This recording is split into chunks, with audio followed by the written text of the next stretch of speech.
Let's have a talk about this Gemini full moon happening on the 27th of November at 8:16 p.m. Melbourne time.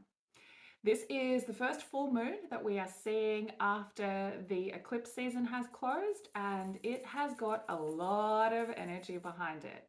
So, full moons bring things to illumination that we can't see or that we have repressed or things that need to be uncovered. And they culminate energy from the new moon beforehand. So, the Gemini new moon, which was on June 18th.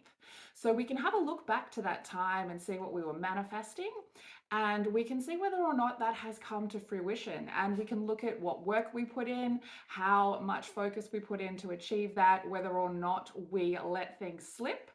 And if there are still things from that time that we do still need to be focusing on. We can also look at the energy that was around during that time and see how it relates to the energy that we are dealing with now, because we will find similar themes do come up for us to deal with. So, Gemini energy is I perceive energy. It's ruled by Mercury, who is currently in Sagittarius and in the Sun. And this is the opposition sign of Gemini. So Gemini represents communication, gathering information.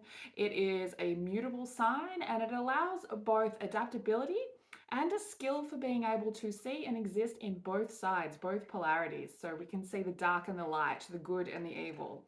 It is that twin energy. And so with this full moon, we will have a way to meet our twin, our dark twin, the version of us that we hide, the version of us that we repress, or the version of us that we have never shed light on.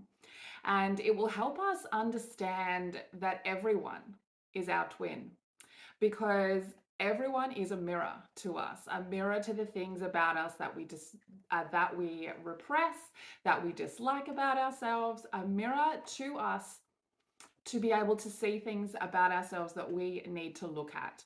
So it gives us this opportunity to meet our conscious and our subconscious, to be able to bring these ideas together as one, to be able to see our mortal self, so the physical, and our immortal self, the spirit.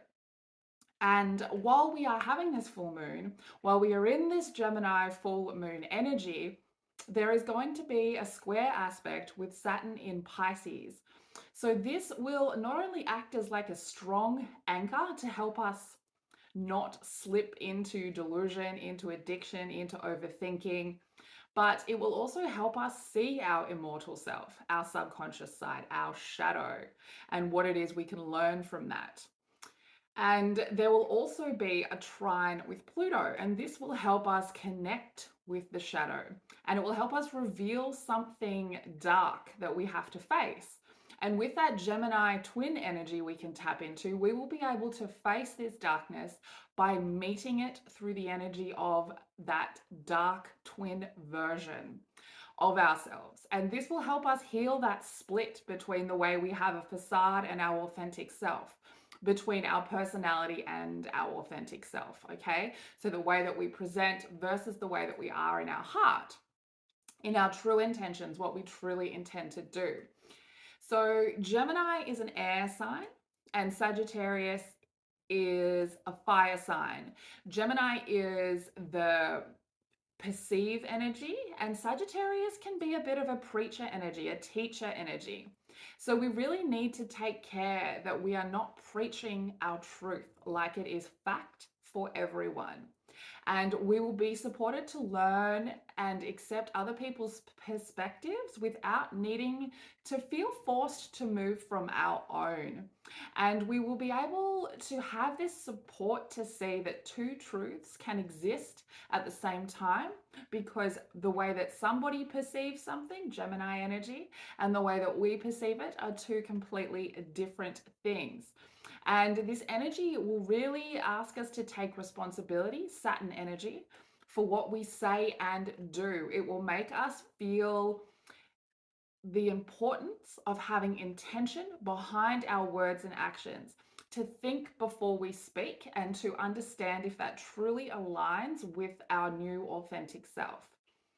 Now, this full moon has a very interesting aspect, and that is it's a meeting of the mutable signs. So each element has a mutable, a cardinal, and a fixed sign. And so we are looking at the mutable signs here. We have Gemini involved, and Gemini is air, and it represents breath. We have Sagittarius, and that is fire, and it represents our spirit. We have Pisces, which is water, and it represents our blood. The fourth mutable element is Virgo, which represents our body. Now, interestingly, Virgo is not currently in charge of anything. It's an empty space that we can use. So when Virgo is in a planet placement, it brings overthinking to that space. The energy of Virgo takes over that planet, and we get that overthinking, that mental confusion, because it will try and criticize and discern things within that planet's energy. With it being free of that need to be in control of that planet energy, we can actually use it. We can combine these other three forces, the blood, the spirit, and the breath, and we can use it through our body, and we can cleanse it. We can be free in that space without self-judgment, Virgo energy, and we can use it to cleanse the mind, the body, and the soul, and to really work on daily habits that build strength and resilience in all of those areas. So Virgo energy embodies the sixth house principles. And by using this space with that Gemini, Sagittarius, and Pisces mutable energy, we can really become whole with all of these elements and recognize that we need to work on these daily habits that care for our breath, our spirit, our blood, and our body.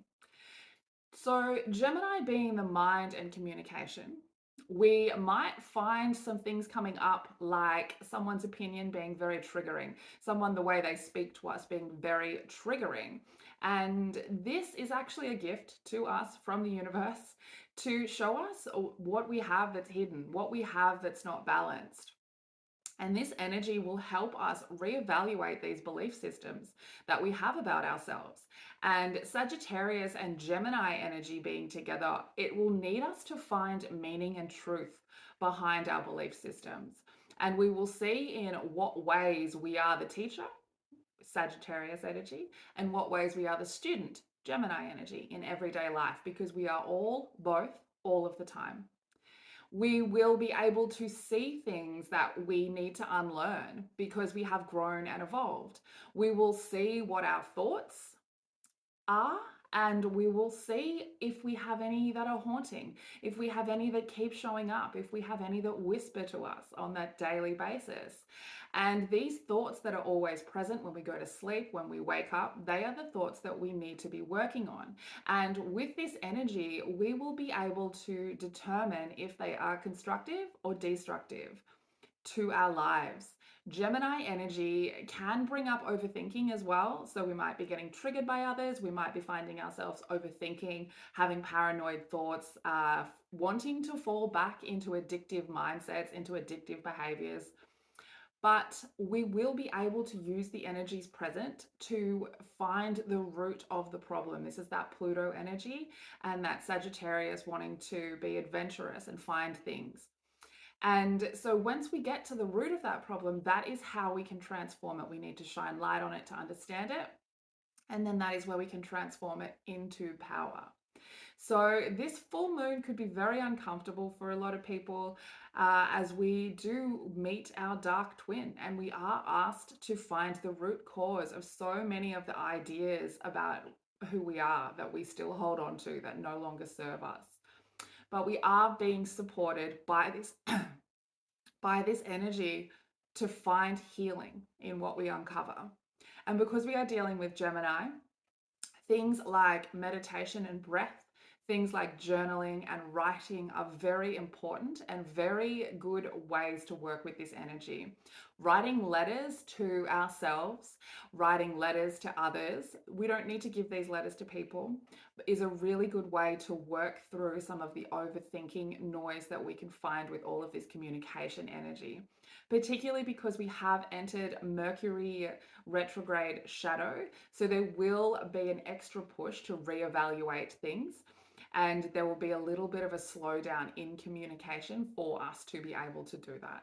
So do your astro homework, go back and look at that Gemini new moon energy that we were dealing with in June, see what's coming up, and really use this energy to go deep into the shadows. We are being supported. We've got Pluto and Saturn holding our hand to keep us grounded. And we have, for once, the empty space of that Virgo sixth house energy in order to freely build our daily habits and to really heal and cleanse our body of any energies and cycles that we no longer are serving us. We have thrown out many cycles with the eclipse energy that has closed off recently, and we need to now notice that and shine light on that, because it is in the making of space inside of us that we are able to manifest and bring in new energies, new people, new opportunities. So that's what I've got for you about the Gemini and new moon energy. I will be putting up a video about how we can use manifestation now that we have this space to do so. And if you are interested in following along on the astro weather, it is up on my YouTube. And until next time, stay weird.